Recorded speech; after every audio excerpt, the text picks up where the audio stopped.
네, 안녕하십니까. 김상준입니다. 세상을 절대 못 바꾸는 15분.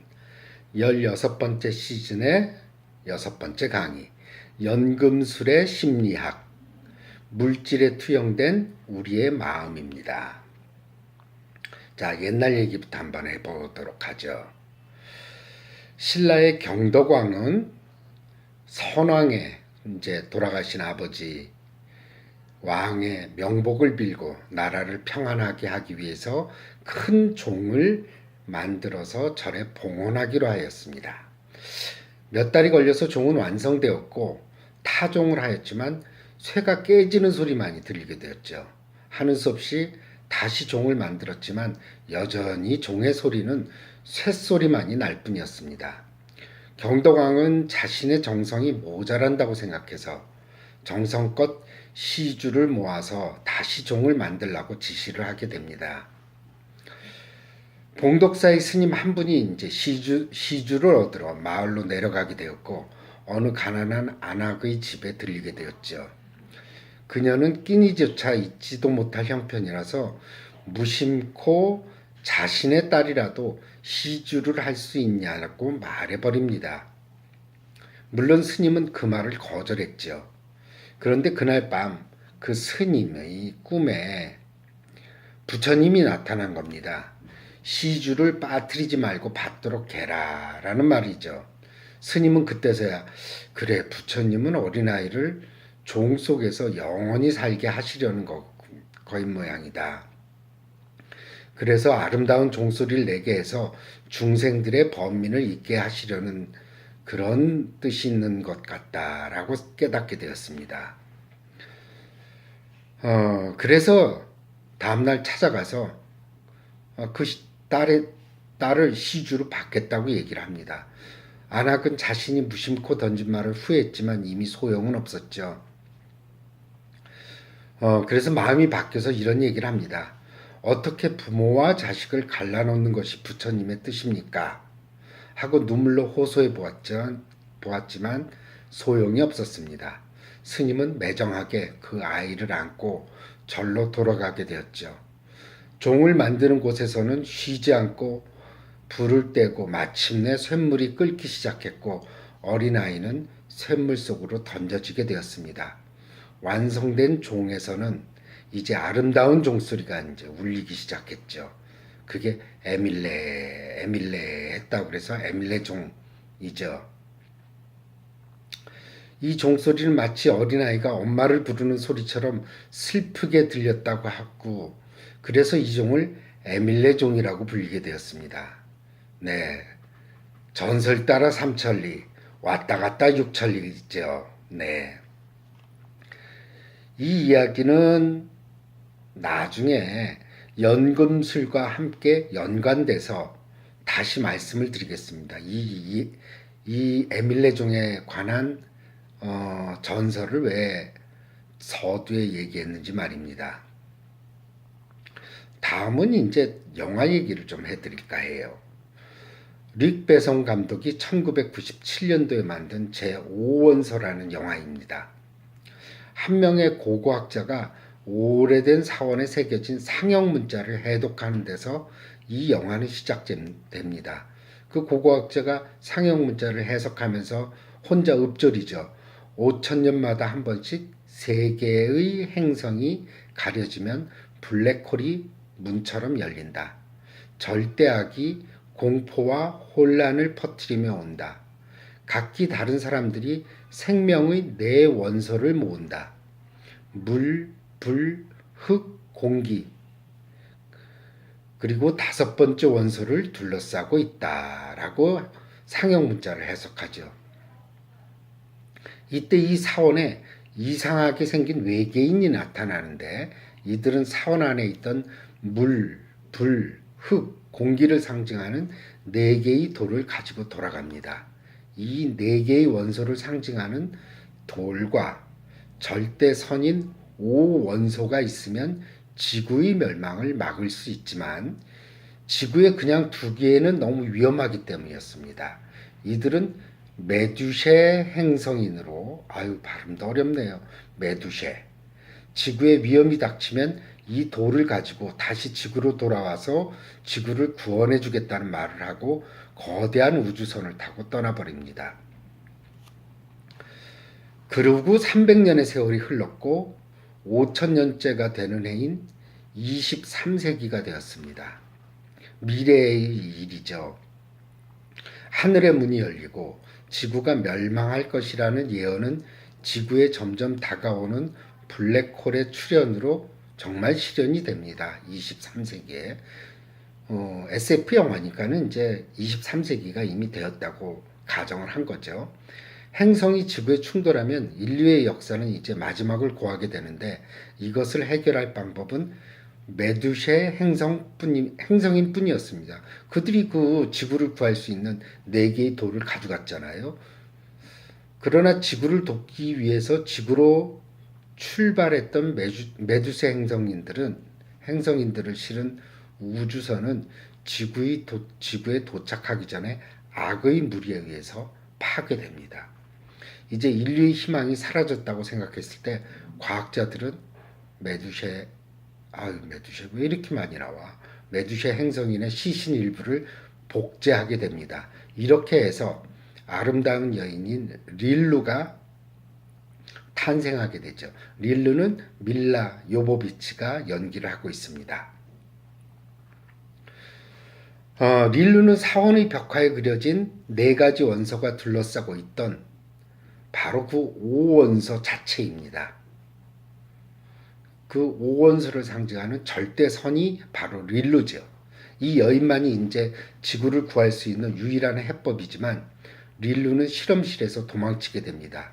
이때 우연히 택시 운전사인 코벤, 브루스 윌리스가 젊었을 때 이 연기를 했습니다. 코벤을 만나게 되고 둘은 지구의 멸망을 막기 위해서 서로 동행하게 됩니다.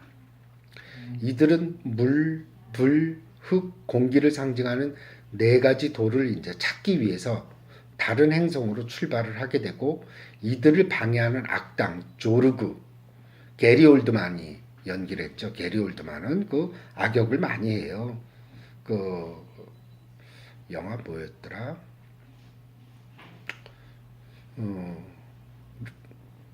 예, 있습니다. 하여튼 악역을 많이 했습니다. 생각이 안 나네요. 레옹.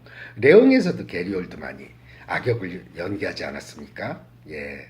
이제 제가 나이가 들다 보니까 고유 명사가 생각이 잘 안 나네요. 조르그가 등장하지만 천신만고 끝에 이 둘은 4가지 원소를 상징하는 4가지 돌을 가지고 지구로 돌아옵니다. 이 4가지 돌이 지구의 멸망을 막을 수 있잖아요. 4가지 돌을 이제 사원에 꽂게 되면 이제 지구의 멸망을 막을 수 있게 됩니다. 모든 준비를 하고 중앙에 제5원소인 릴루가 서 있게 되지만 어쩐 일인지 아무런 변화도 없는 거예요. 릴루는 이때 갑작스럽게 지구인들이 가지고 있는 전쟁과 폭력, 탐욕과 질투의 감정들이 영상처럼 흘러가기 시작했던 겁니다. 그래서 지구를 구할 마음의 준비가 되어 있지 않았죠. 실망한 릴루에게 코벤은 릴루를 사랑한다고 얘기합니다. 그리고 함께 있고 싶다는 말도 하죠. 릴루는 그때서야 사랑의 감정을 느끼고 그녀의 몸에서 강한 빛이 하늘로 치솟으면서 지구를 향해 접근하던 블랙홀은 멈추게 됩니다. 이 영화는 23세기라는 미래의 세계를 그리고 있지만 아이디어는 서구 중세에 대단한 유행을 했던 연금술, 즉 알케미에서 힌트를 얻고 있습니다. 영화에서 물, 불, 흙, 공기를 상징하는 4가지 돌은 연금술의 기본이 되는 4원소설에서 나온 겁니다. 4원소설은 아리스토텔레스로부터 기인되었다고 하는데 그는 모든 것은 정해져 있지 않은 유연한 플라스틱 같은 물질로 되어 있다고 믿었습니다. 아리스토텔레스는 물질은 항상 변한다고 생각했고 물질은 나타나서 성장하고 부패하고 감소하다가 마침내 사라진다라고 생각했죠. 아리스토텔레스는 이것을 물질 내의 원소들이 항상 유동하며 이 원소에서 저 원소로, 즉 흙에서 물로, 물에서 공기로, 공기에서 불로, 그리고 다시 거꾸로 변화하고 있기 때문이라고 설명을 하였습니다. 지금 생각해도 정말 그럴듯하죠. 한 물질에 들어있는 네 가지 성분의 비율을 바꿈으로써 연금술사들은 한 물질을 다른 물질로 바꿀 수 있다고 여겼습니다. 연금술사들은 존재하는 모든 것이 내 원소에 의해서 지배된다고 여겼고, 연금술의 기이하고 복잡한 이론에도 불구하고 내 원소가 모든 창조의 근원이라는 것에는 변함이 없었어요. 연금술사들은 말이에요, 자연의 모든 존재들이 완전함을 갈구한다는 아리스토텔레스의 생각을 받아들였습니다. 도토리는 나중에 떡갈나무가 되는 거죠. 되려고 하고 어린이는 어른이 되려 하죠. 그래서 7가지 금속 중에서 금이 가장 완벽한 금속이고 6개의 기저금속 은, 구리, 순, 주석, 철, 납은 기저금속이라고 불렀는데 완벽함에 도달하고자 애쓴다고 여겼습니다.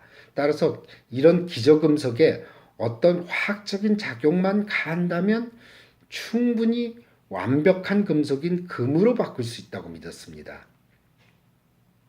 그래서 2000년이 넘는 세월 동안 전 세계의 연금술사들은 자신들의 시간, 돈, 정력, 때로는 자기 자신까지 저 무시무시하고 위대한 연금술의 여신에게 바쳐야 했습니다. 가장 극성을 부리던 시기는 바로 중세였죠.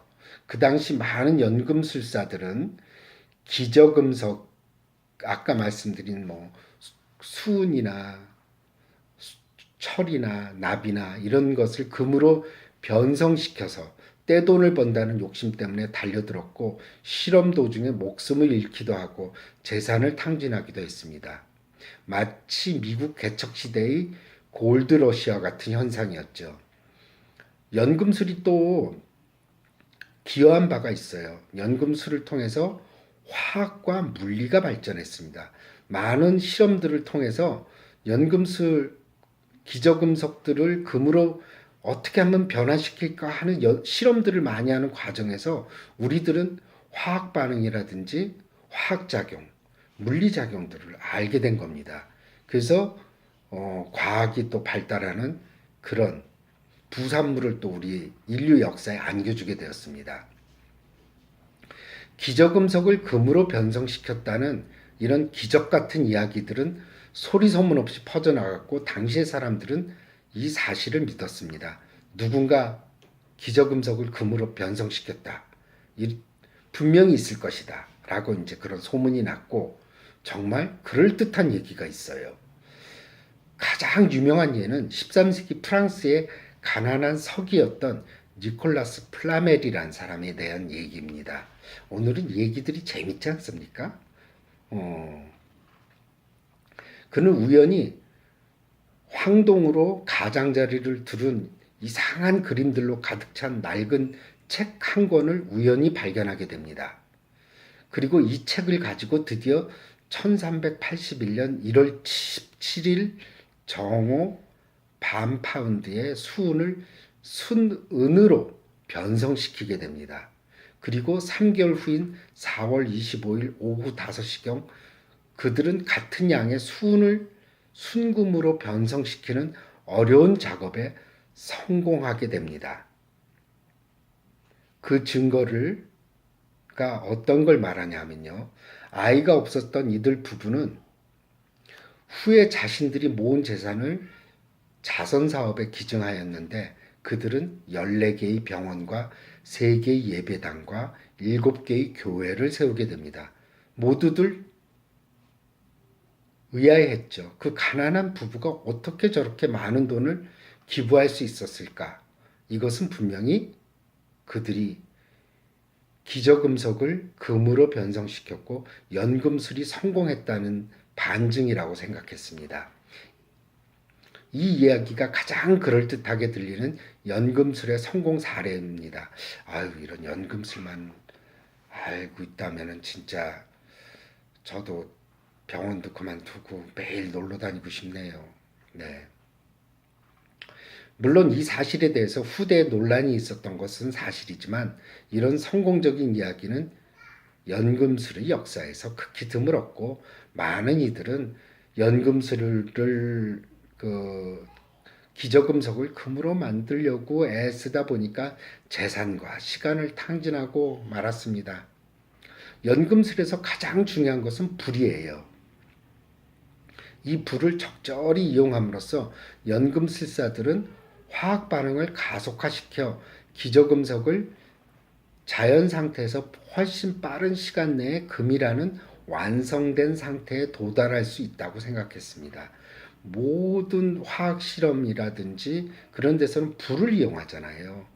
불을 실험실에서 뭐 어떤 원료를 화학 반응을 일으키기 위해서 우리가 뭐 학교 다닐 때 고등학교 때도 알코올 램프를 이용해서 불을 물질에 주면은 어떤 변화를 일으켰고 그런 실험들을 했듯이 불을 적절히 가열하고 적절하게 그 비율만 맞춘다면 금으로 될 수 있다고 여겼습니다. 그런데 이 불보다도 더욱 중요한 것이 있어요. 그게 바로 현자의 돌입니다. 기저금속을 금으로 변화시키기 위해서는 이 현자의 돌을 마지막에 집어넣어야만 화학 반응이 일어난다고 믿었습니다. 사실 현자의 돌은 우리가 많이 들었던 겁니다. 그걸 잘 몰랐던 거죠. 해리포터 시리즈 중에 첫 번째가 뭐예요? 해리포터와 마법사의 돌이죠. 왜 하필 마법사의 돌이라고 했을까 의문을 가졌을 텐데 글쎄 나만 의문을 가졌나요? 여러분들은 의문을 가지지 않으셨나요? 그 마법사의 돌이 현자의 돌입니다. 해리포터 시리즈를 쓴 작가는 원래 처음 이 책 제목을 해리포터와 현자의 돌, 즉 영어 제목으로는 해리포터 앤 필라소퍼스 스톤이라고 했습니다. 필라소퍼스 스톤, 이것이 바로 현자의 돌이죠. 하지만 다음 해에 미국판이 만들어지면서 해리포터스 앤 소서러스 스톤이라고 개명이 됩니다. 소서러스는 마법사를 말해요. 그래서 그 의미를 축소해버린 것이죠. 암튼 해리포터와 마법사의 돌이 바로 현자의 돌을 일컫는 겁니다. 여러분 궁금했던 게 풀리니까 속이 시원하지 않으십니까? 나만 속이 시원한가 보다. 그래서 모두들 그 현자의 돌을 찾기 위해서 혈안이 되었고 어떤 이들은 자신이 현자의 돌을 만들었다고 주장하는 이들도 있었습니다. 여기서 아까 제5원소에서 릴루가 물, 불, 흙, 공기라는 네 가지 원소의 중심에 서 있어야만 변성이 일어나잖아요. 그래서 릴루가 제5원소인데 릴루 자신이 바로 현자의 돌을 상징하는 겁니다. 그래서 연금술에서 차용해온 얘기죠. 어찌됐든 현자의 돌은 자신을 희생해서 기저금속을 금으로 만든다는 점에서 희생을 상징합니다. 심리학적으로는. 그래서 현자의 돌은 그리스도를 상징하기도 해요. 사실 연금술사들은 그래서 천문학자이자 물리학자이고 화학자이자 생물학자이며 철학가이자 문학가였습니다. 그들은 인간의 마음을 물질에 투영시켜서 그 과거에는 그렇게 생각을 했었죠. 이들은 현대 과학의 이론적인 체계가 정립되어 있지 않는 상태에서 물질에 인간의 마음을 투사했던 겁니다. 당시만 해도 현대인들이 생각하듯이 물질은 죽어있는 무생물은 아니었습니다. 모든 물질에는 영혼이 깃들어 있다고 생각했고 영혼은 또한 물질로 존재하고 있다고 생각했죠. 따라서 연금술이란 물질에 정신을 부여하고 정신을 물질화하는 것이라고 볼 수 있습니다. 이런 연금술은 서양에서만 있었을까요? 아닙니다. 연금술의 원조는 아랍에서 시작되었다고 알려져 있고 중국의 문헌에도 연금술에 대한 기록이 남아 있습니다. 그러면 우리나라에도 연금술이 존재하고 있었다는 기록은 전설을 통해 알 수 있죠. 바로 에밀레종의 이야기입니다. 바로 물질에 정신을 부여하고 있는 가장 전형적인 예가 될 수 있죠. 실제로 쇳물에 어떤 사람을 집어넣는다고 해서 소리가 맑아질 수 있을까요? 아니죠. 이거는 실제로 그랬다는 얘기가 아니라 상징적이고 심리학적인 얘기예요. 에밀레종이 처음 만들어졌을 때 소리가 제대로 나오지 않았던 이유는 물질에 정신이 부여되지 못했기 때문이었습니다. 그런데 용광로에 소녀를 같이 집어넣고 쇠를 이제 녹였을 때 에밀레종은 그때서야 아름다운 종소리를 낼 수 있었다는 것. 이것은 아무리 물질이라고는 하지만 영혼이 들어가야만 제대로 된 소리, 아름다운 소리, 그리고 물질과 정신이 융화되어야만 그것이 완전체를 이룰 수 있다는 그런 얘기를 전설로 만들어진 것이죠. 이런 예는 우리나라에만 있는 것은 아니고 중국 전설을 보면 검을 만드는 세공사 부부에게 검 2벌을 만들어 달라는 주문이 들어오게 됩니다. 부부는 몇 개월을 시도해 보지만 검을 만들 금속을 녹일 수가 없었어요. 이때 아내가 불 속에 자신을 던져놓고 난 후에야 금속을 녹일 수 있었다는 얘기가 있습니다. 중국과 우리나라의 에밀레종의 전설은 고대인들의 세계관인 새로운 생명의 탄생은 죽음을 통해서만 이루어질 수 있다는 것을 또 이야기하고 있죠. 영화 서편제를 보면 말이에요. 득음을 시키기 위해서 자신의 딸을 장님으로 만들었다는 그런 이야기가 나오죠. 여기서도 새로운 차원으로 옮겨가기 위해서 또 새로운 탄생을 위해서 필요한 것은 죽음과 같은 희생이라는 의미가 담겨 있습니다. 서편제에서 한을 품어야 득음을 할 수 있듯이 에밀레종은 소녀와 어머니의 한을 담고 나서야 소리를 낼 수 있었다는 점에서 공통점이 있다고 볼 수 있습니다. 에밀레종은 그래서 소녀를 통해서 단순한 쇳덩어리가 아니라 인간의 심금을 울릴 수 있는 영물로 변환된 것이죠. 이런 변환이 연금술에서 얘기하는 바로 기저금속에서 완벽한 물질로의 전환을 의미하는 겁니다. 지금까지 말씀드린 게 어렵나요? 어렵지 않지요. 네.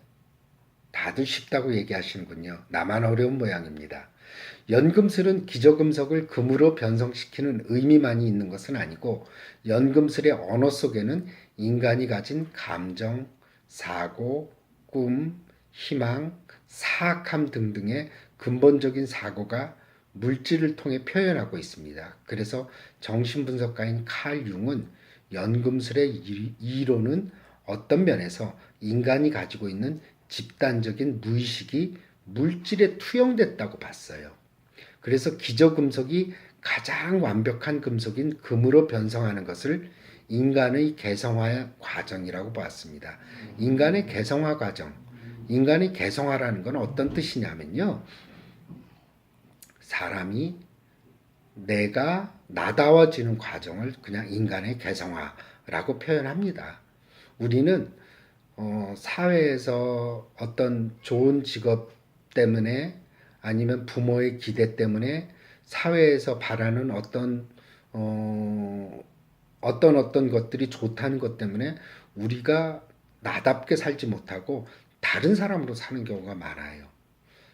그런데 인간의 개성화 과정이라고 하는 것은 내가 그런 것들을 다 벗어 던지고 내가 나다워지는 과정, 진짜 나는 누구인지 그런 것들을 통하는 과정을 개성화 과정이라고 융은 표현했습니다. 인간의 마음속에 놓여있는 기본적인 대립의 감정들, 즉 선과 악, 빛과 어둠, 남성과 여성의 통합을 통해서 자기 실현을 하는 과정이 또 개성화 과정이기도 합니다. 따라서 이 영화를 연금술의 해석대로 본다면 어떻게 인간의 마음이 기저금속의 상태인 불안정한 상태에서 완벽한 상태로 바뀌는가를 알 수가 있습니다. 다른 말로 하면 한 사람의 인격의 성숙 과정이라고도 볼 수 있죠. 일단 지구를 멸망시키기 위해서 접근하는 블랙홀, 이것은 바로 인간이 겪어야 하는 시련을 상징하죠. 연금술에서는 이것을 기저금속을 변화시키기 위한 불에 비유합니다. 네 가지 원소 중에 하나인 불이 아니라 우리가 화학 반응을 일으키기 위해서는 불을 떼야 되잖아요. 아까도 에밀레종을 만들기 위해서는 불이 있어야만 쇠가 녹지 않습니까? 녹아야지 아름다운 에밀레종이 만들어지듯이 말이에요. 기저금속은 그대로 놔둘 경우 아무런 변화가 일어나지 않지만 불이라는 외부의 자극을 통해서 이제 녹기 시작하죠. 녹으면서 변화가 되는 겁니다. 인간이 어떤 단계에서 더 높은 단계로의 성숙이나 성장에는 바로 자신을 녹여서 기존의 틀을 무너뜨리는 어떤 외부 자극이 필요합니다. 그렇게 돼서 그것이 녹게 되면 원래의 자기 모습은 사라지게 되고 그리고 물질이 고체에서 액체로 변하듯이 액체로 변해야지 다른 걸로 변화될 수 있을 거 아니에요. 딱딱한 게 녹아야지 아까 쇳덩어리에 불과했던 것이 에밀레종이 되듯이 말입니다. 인간의 마음도 마찬가지입니다. 외부의 시련이 있어야지 사람들은 자신의 마음을 들여다볼 수 있는 계기를 갖게 되죠. 또한 외부의 시련은 정확하게 자신의 문제를 집어내고 새로운 변화를 갖도록 부추기는 요소가 됩니다.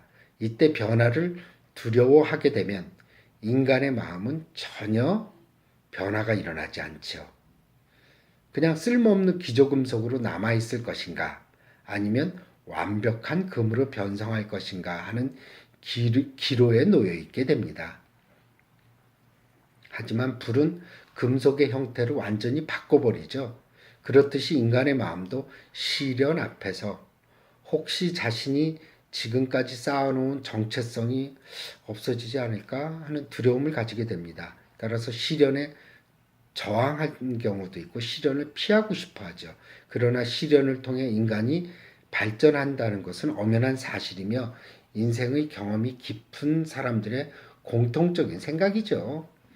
외부의 고통과 시련, 이것은 불을 말하죠. 불을 통해서만이 우리는 기저금속에서 완벽한 금속으로 바뀔 수가 있습니다. 즉 우리 인생의 시련이 개성화 과정을 부추기게 되고 우리는 변화될 수 있죠. 그런데 그 불의 온도가 너무 낮아도 녹지 않고 너무 높아도 안 되겠죠. 적절한 온도에서 우리는 녹게 되고 그리고 어떤 틀 안에 쇳물을 부었을 때 그게 이제 내가 나다워지는 그런 모습으로 바뀌게 되는 것이 이제 그 새로운 물질로 변화되는 것이죠.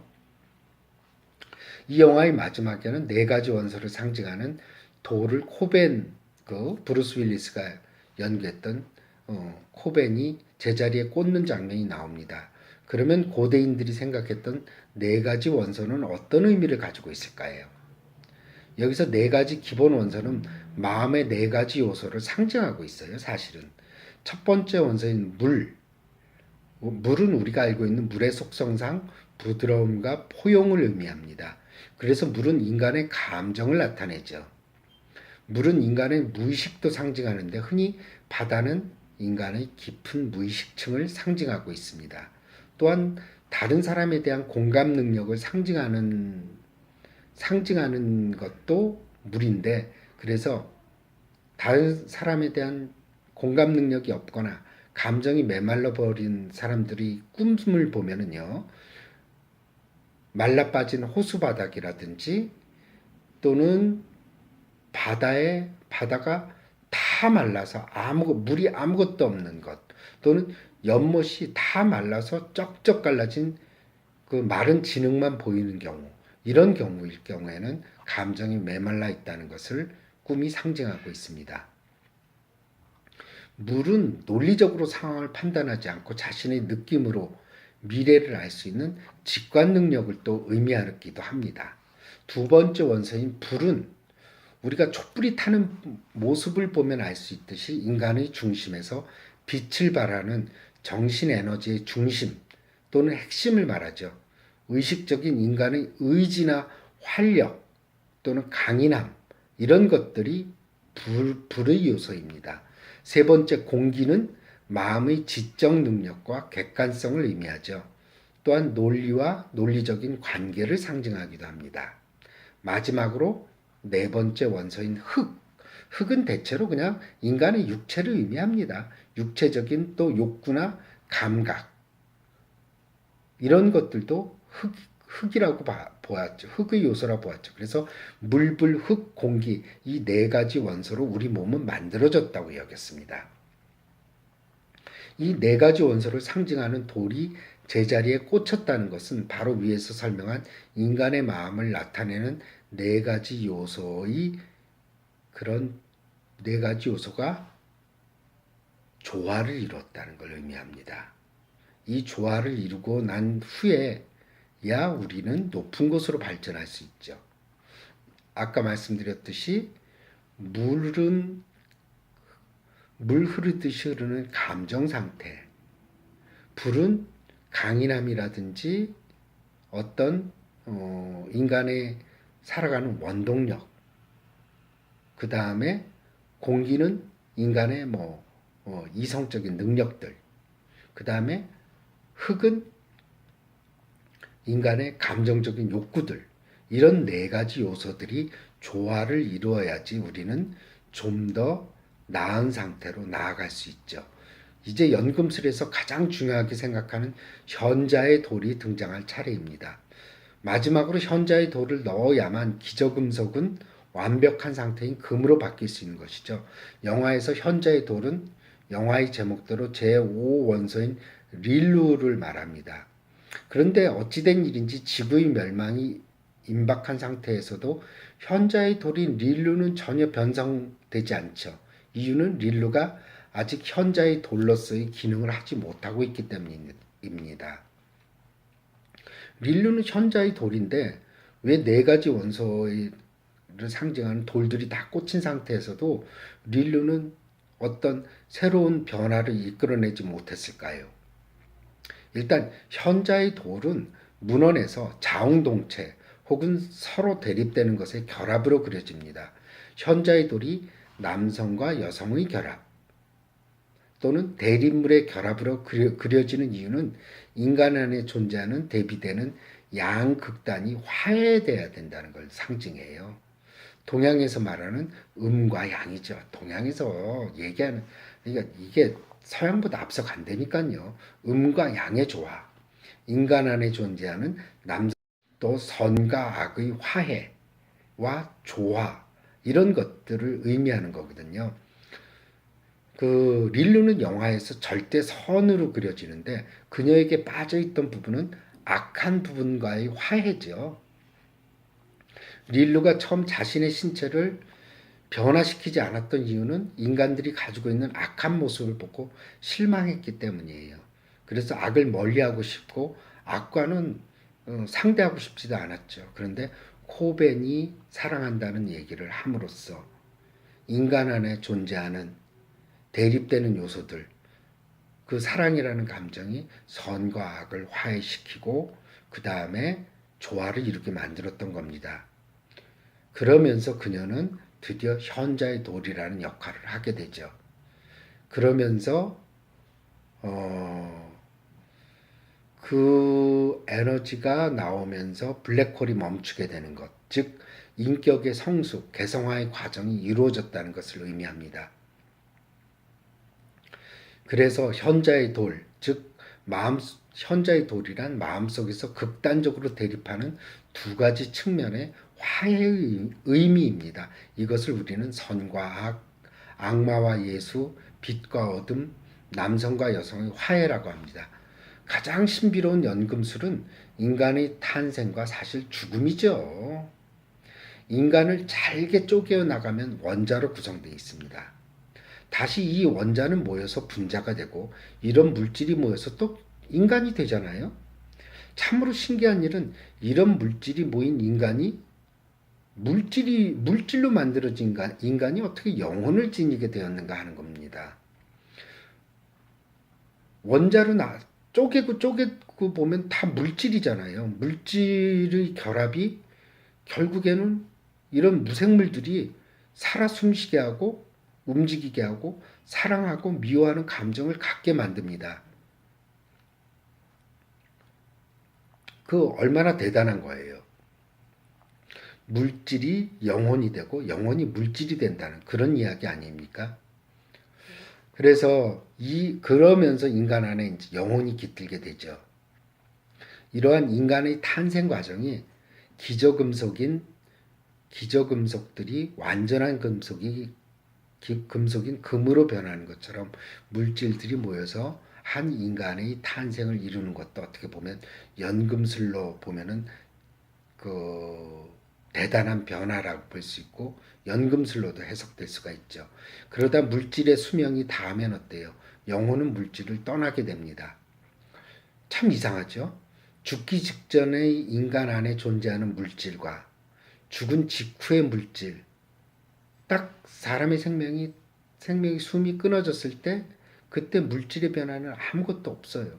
그런데 조금 전까지 살아 숨쉬던 사람이 살아 숨쉬고 생각하고 감정을 느끼던 상태에서 갑자기 무생물로 바뀌죠. 물질로 바뀌죠. 아무것도 생각할 수 없고 느낄 수 없고 감정도 없는 상태. 그래서 어떤 사람은 죽음을 기적이라고 표현하기도 했습니다. 생명도 기적이지만 죽음도 기적이라는 거죠. 어떻게 똑같은 물질인데 갑작스럽게 그렇게 무생물로 바뀔 수 있을까 하는. 다시 물질로 돌아간 인간은 분해돼서 다른 생물 또는 다른 인간의 한 부분을 또 이루며 또 재생하게 됩니다. 자연은 물질에 생명을 부여하고 다시 물질로 돌아가게 하고, 사실 지상은 거대한 연금술의 실험장이고 우리 마음 안에도 항상 연금술적인 변화가 일어나고 있습니다. 불이라는 시련을 통해서 우리가 기저금속인 하찮은 금속에서 금으로 변화될 것인가, 아니면 그저 기저금속으로 남을 것인가 하는 것은 우리 각자의 선택인 것입니다. 그리고 우리가 얼마나 노력하는가에 또 달려 있죠. 하지만 불이라는 시련은 항상 우리에게 닥쳐오고 있습니다. 그 시련을 어떻게 이용하는가에 따라 우리는 금이라는 완전체에 도달할 수 있는 것입니다. 여러분, 오늘 강의 옛날 이야기서부터 연금술까지 재미있으셨는지 모르겠습니다. 조금 어려울 수도 있지만 죄송합니다. 여러분들을 너무 무시하는 발언이네요. 되기 쉽죠? 네. 그러면은 오늘 강의 마치겠습니다. 감사합니다.